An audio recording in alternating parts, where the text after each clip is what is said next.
নমস্কাৰ দৰ্শকসকল, অন্য এটা ৰিয়েকশ্যন ভিডিঅ'ৰ মাজলৈ আপোনালোকক স্বাগতম জনাইছোঁ। মুখ্যমন্ত্ৰী ডক্টৰ হিমন্ত বিশ্ব শৰ্মাই কৰি থকা সন্দেহযুক্ত মিয়াসকল কোন বাৰু? কিয় বেয়া পায় তেওঁলোকক মুখ্যমন্ত্ৰী ডক্টৰ হিমন্ত বিশ্ব শৰ্মাই? কিয় শান্তিত থাকিব দিব নিবিচাৰে তেওঁ সেইসকলক?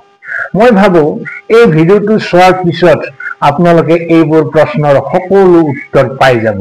ভিডিঅ'টো প্ৰাক চেনেলত সম্প্ৰচাৰিত টক শ্ব' এটাৰ পৰা সম্পাদনা কৰি আপোনালোকলৈ মই আগবঢ়াব বিচাৰিছোঁ।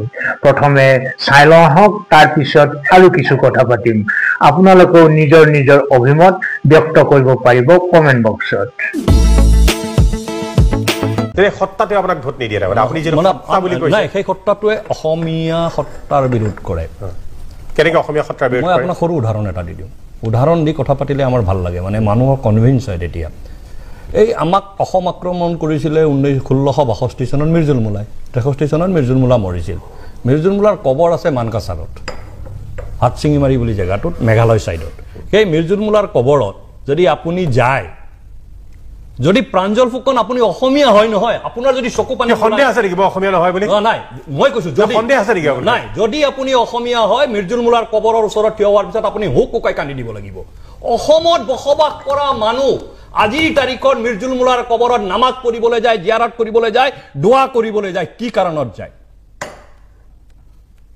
সেই সত্তাটোক যদি আপুনি অসমীয়া বুলি ভাবে, সেই মানুহখিনিক যদি আমি আঁকোৱালি ল'ব লাগে বুলি ভাবে, তেতিয়াহ'লে মোৰ ক'ব লগা একো নাই প্ৰাঞ্জল।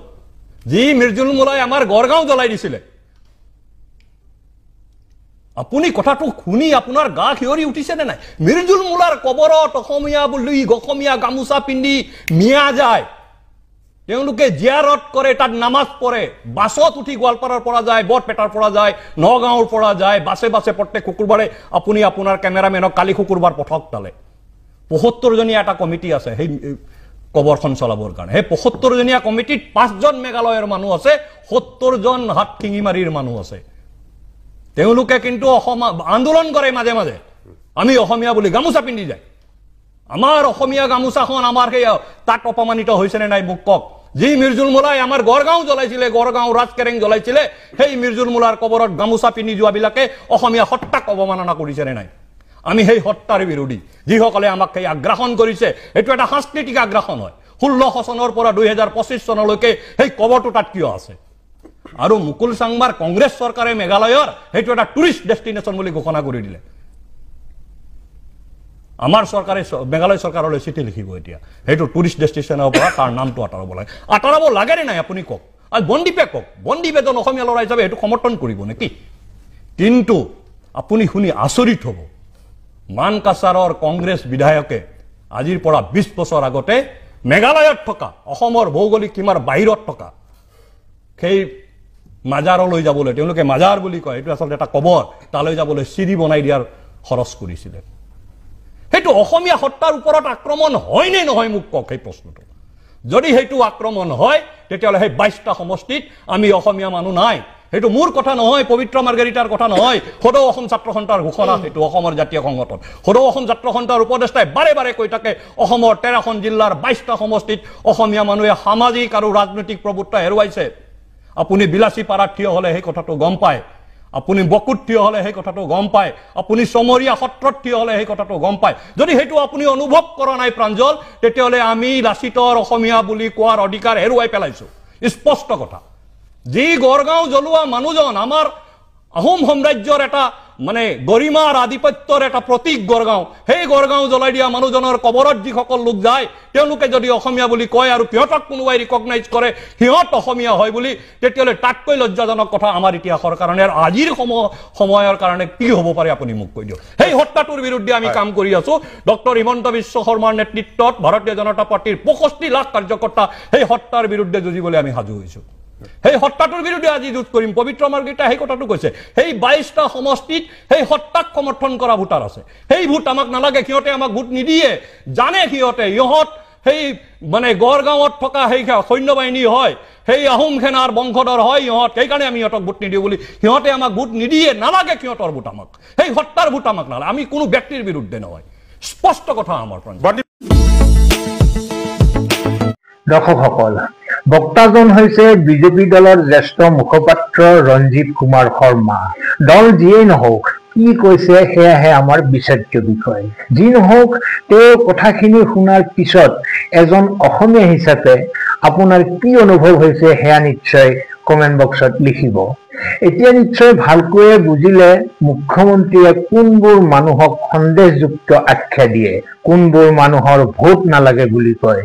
আমি জানো যে অসমৰ বৈশিষ্ট্যই হৈছে বৈচিত্ৰ্যৰ মাজত ঐক্য। নানা জাতি, উপজাতি, ধৰ্ম, ভাষাৰে সমৃদ্ধ আমাৰ অসমীয়া জাতি। বৈচিত্ৰতা অসমৰ বাবে কেতিয়াও সমস্যা নহয়, বৰঞ্চ এনে বিচিত্ৰতাই জাতিটোক অন্য এক মহত্বহে প্ৰদান কৰিছে। কোনোবাই যদি আল্লাহক মানে তেন্তে আন কোনোবাই ৰামক মানে, কোনোবাই যদি বড়ো ভাষা কয় তেন্তে আন কোনোবাই কয় মিচিং ভাষা। একো সমস্যা নাই, একো বাধা নাই। এনে বহু ভিন্নতা থকাৰ পিছতো যেতিয়াই অসমীয়া সত্তাটোৰ প্ৰতি ভাবুকি আহিছে তেতিয়াই আমি একত্ৰিত হৈ শত্ৰুৰ সৈতে যুঁজ কৰিছো, শত্ৰুৰ মুখামুখি হৈছো, মৃত্যুবৰণ কৰিছো, এক হৈ শত্ৰুক উফৰাই পঠাইছো। তেনেস্থলত আমাৰ মাজৰে বুলি দাবী কৰা এচামে যদি আমাৰ কোনোবা শত্ৰুক বুকুৰ আপোন বুলি সাৱটি লয়, সেইসকলক আমি আমাৰ বুলি ভাবিব পাৰোনে? এই বৈচিত্ৰতাৰ মাজত পূৰ্ববংগীয় মূলৰ অৰ্থাৎ যাক এতিয়া মিয়া বুলি কোৱা হয় সেই সকলো অন্তৰ্ভুক্ত। তেওঁলোকক জ্যোতিপ্ৰসাদ আগৰৱালাৰ পৰা ভূপেন হাজৰিকা, হোমেন বৰগোহাঁই, ডক্টৰ হীৰেন গোহাঁইলৈকে আমি সকলোৱে ন অসমীয়া বুলি মান্যতা দি থৈছো। মিয়াসকলে নিজেও অসমীয়া বুলি দাবী কৰে, কিন্তু অসম আক্ৰমণকাৰী মিৰ জুমলা যিজন সমগ্ৰ অসমীয়া জাতিটোৰ শত্ৰু, যিয়ে এসময়ত গড়গাঁও জ্বলাই দিছিল, সেইজনক যদি তেওঁলোকে আপোন বুলি মান্যতা দিবলৈ যায় তেন্তে তেওঁলোক কিদৰে অসমীয়া হ'ব পাৰে? কিয় মানি ল'ব অসমীয়াই তেনেকুৱা কথা? তেনেকুৱা মানুহবোৰক যেতিয়া মুখ্যমন্ত্ৰীয়ে সন্দেহৰ চকুৰে চাব, তেতিয়া বাৰু আমি তেওঁক বেয়া পালে হ'বনে? মই ভাবো যিবোৰ মিয়া সংগঠন আছে তেওঁলোকে মুখ্যমন্ত্ৰীক মিয়া বিদ্বেষী আখ্যা দিয়াতকৈ আত্মমন্থনহে কৰা উচিত। যি নহওক, বিষয়টো সম্পৰ্কত আপোনালোকৰ অভিমত কামনা কৰিলো। মিয়া ভাই বন্ধুসকলে যদি চাই আছে ভিডিঅ'টো, তেওঁলোকৰ মতামতো কামনা কৰিলো। মনত ৰাখিব, মিৰ জুমলা কেৱল বিজেপি বা হিমন্তৰ শত্ৰু নহয়।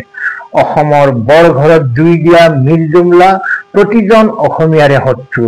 এই কথা আপোনালোকে বেছি ভালদৰে উপলব্ধি কৰা উচিত। এই সম্পৰ্কীয় ভিডিঅ' এটা মই পূৰ্বেও আপলোড কৰিছো, লিংকটো মই দি দিম। তাতেও মই যথেষ্ট কথা কৈছো। নিশ্চয় সময় উলিয়াই আপোনালোকে লিংকটো ক্লিক কৰি ভিডিঅ'টো চাবলৈ যত্ন কৰিব। আজিলৈ এৰিছো। ভালে থাকক, কুশলে থাকক। ধন্যবাদ।